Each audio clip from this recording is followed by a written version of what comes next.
Hello and welcome to TheAIbumMan, and today I'm going to be finishing my top 50 favourite albums of 2016 by doing my top 10. So let's get into it. At number 10 we have Magma by Gojira. Now, who hasn't really heard this record? I mean, I think one of the songs, Silvera, was even nominated for a Grammy and everything. Now, some will certainly say that this album pushed them in a more commercial direction. I mean, they've been going that way with L'Enfant de Sauvage anyway. But this, you could say, maybe pushed them a bit further. But as you can see by my placement of the album on this list, it was still one I thoroughly enjoyed. I love the melodies in this while still having the tight, heavy riffs, and live I've seen them a couple of times now, only short sets, but they were exceptional. I love hearing these songs live. Well, I do like the heavier stuff like Terry Inc., etc. This, to me, is what I really love about Gojira, that melody along with that heavy riffing. At number 9, we have Terminal Redux by Vector. Now, this is one of those, when it came out, everyone started talking about it like it was the second coming of thrash. So I went in and kind of expected to be disappointed, since the hype was just so incredible for it. But instead I ended up firmly boarding the hype train myself and found one of the most original thrash albums in forever, with this great space vibe to it. The riffs are incredible here, some of the best instrumentation of the whole year, honestly. And while the vocals aren't my usual style, I can forgive them just for how amazing the instrumentation here. Any thrash fan has to have heard Terminal Redux by Vector. At number 8 we have Marina by Cult of Luna and Julie Christmas. Cult of Luna's last album, 2013-2014 maybe, is Vertical, was a monster of a record, and I did wonder where they were going to go. I didn't just want them to rehash it. I mean, that still probably would have been decent, but I wanted them to do something different, and I wasn't sure what they would do.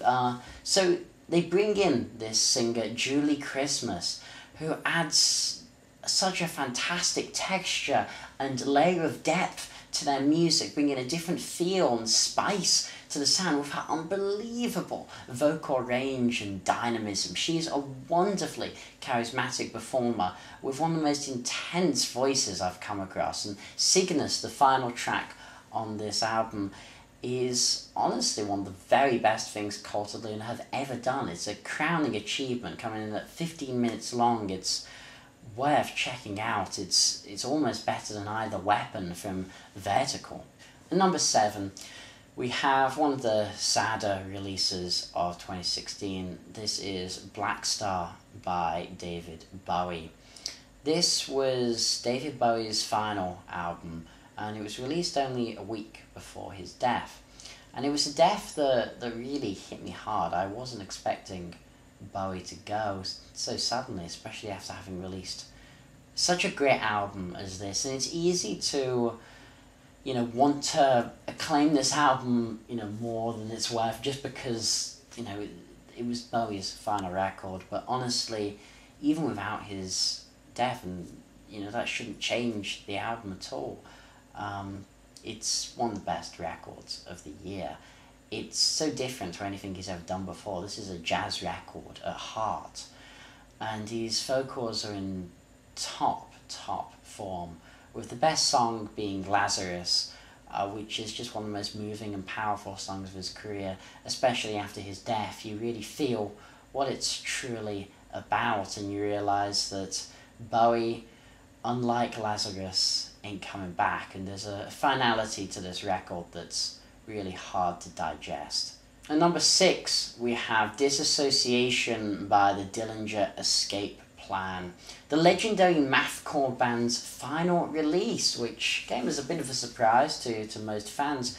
And I did see them live earlier this year, in 2017, and they were just incredible on their final tour, and so is this record. Now, is it quite as strong as 2013's One of Us is the Killer? No, I think that's the best thing they've ever done. Especially since this has, honestly, by far my least favourite track in the band's career, called Fugue, which is like a dubsteppy song in parts of it. It's instrumental and dubsteppy and electronic-y. I don't know, I really hate it. But then you get other songs like Limerick Death and Low Fields Boulevard, which is just up there with some of the best work they've ever done. So, you know, I can forgive the bad track, and overall it's easily a top 10 record. It's phenomenal. Okay, we're getting into the top 5 now. And number 5, Affinity by Haken. Like most, I discovered this band with The Mountain a few years ago. And they are just a wonderful, almost, you know, Dream Theater-like progressive metal band. But to give them that label, that doesn't mean they don't add to that Dream Theater sound. They're clearly inspired by, but they add a lot. And especially in this album, where you see some more synthy sounds coming into their sound. And songs like 1985 and the 15-minute The Architect, I certainly recommend checking out.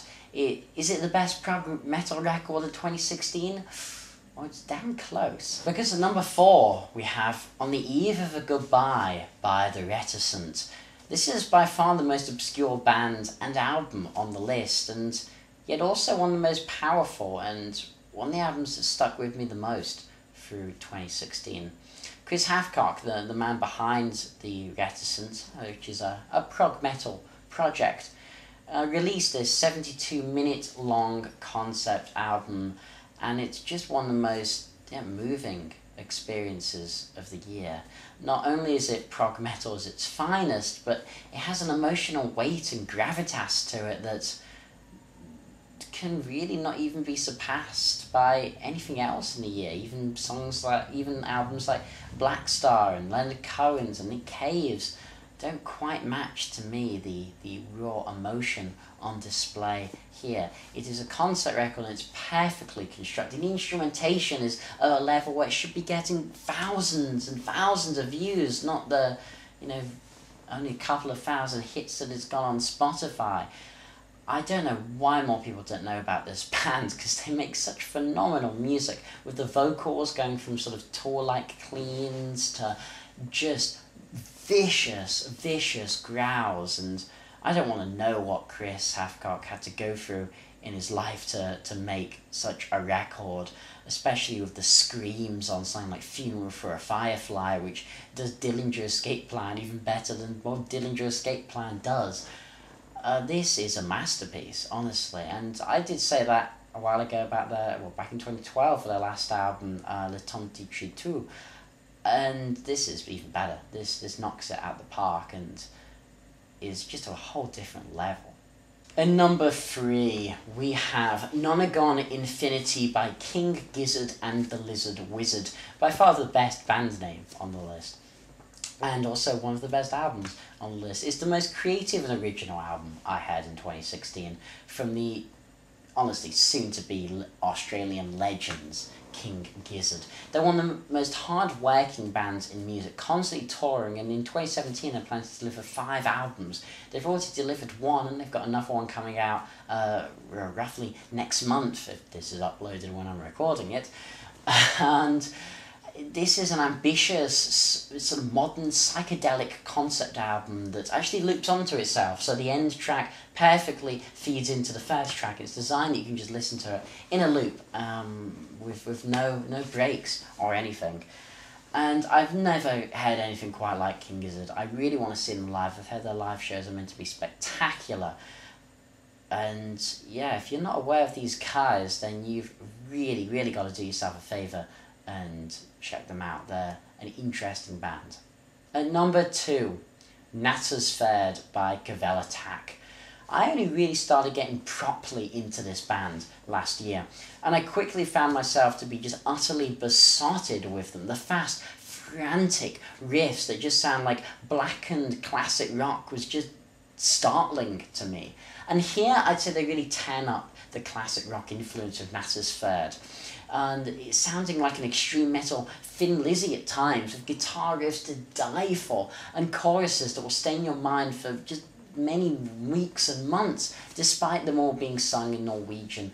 I saw them live, and they were one of the best live acts I've seen in a long, long time. Cavell Attack in the studio immense, alive, immense. They're just one of the best metal bands out there without question. So now we come to number 1, the album of the year for 2016. So who is it that's going to take the cake? In 2015 we had Sufjan Stevens' Carrion Low. In 2014 we had Solstafier's Otter. But in 2016 we have the album I anticipated the most of the year, and it's so rare that an album so highly anticipated actually lives up to expectations. This was an album I was so excited for. I was checking the band's subreddit practically every day looking for new teasers and new clips and new hints and ideas of release dates or when it might happen, because no bands are more capable of surprises than Radiohead. This is a moon-shaped pool. If you know my views on Radiohead, it's not going to be a shock that this topped my list. They're one of my favourite bands, but even I was surprised at how good a moon-shaped pool was. I mean, I was so excited. But after The King of Limbs was just was awful, I'm going to say awful. Not a good album at all. Whereas In Rainbows, the one before that was a freaking masterpiece and one of my top 10 favourite albums of all time. So Radiohead in the last couple of albums have delivered pretty bad album and utter masterpiece. So I was wondering where Moonshaped Pool was going to be, and it's certainly closer to the masterpiece range. Well, not quite as good as OK Computer or In Rainbows. Let's not quite get carried away. This album is something special. Again, they managed to make an album that sounds like nothing else in their discography. How they keep doing this, I'll never know. But here they rely more on strings and orchestration, which is something we haven't really heard in Radiohead's repertoire before, but it works. Dear me, does it work.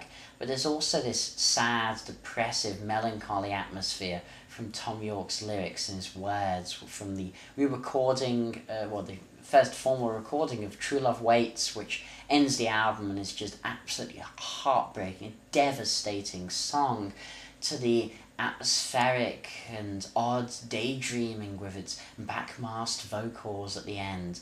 The single Burn the Witch, which was surprisingly just a catchy song as them to release for a lead single. And it just goes on, and it's just the most incredible record I've had in 2016. I own it on vinyl, and it sounds wonderful, and it's the album I listened to the most, I'm going to be honest. There was a period when this came out, I couldn't stop listening to it. I listened to it consistently throughout 2016, and I still listen to it now. A Moonshaped Pool, this is an album that I think is going to age really well and has a lot of longevity to it, and that's why it's my album of the year. This has been TheAIbumMan. Thank you so much for watching my top 50 list, even though it is already halfway into 2017. I've just been very busy, unfortunately, with uni, etc., so haven't been able to do things in a timely manner. Hopefully more videos will come one day. I'm not going to make any guarantees about anything. So yeah, if you made it this far, thank you, and this has been TheAIbumMan. Thanks for watching, comment, subscribe, and as usual, long live rock and roll.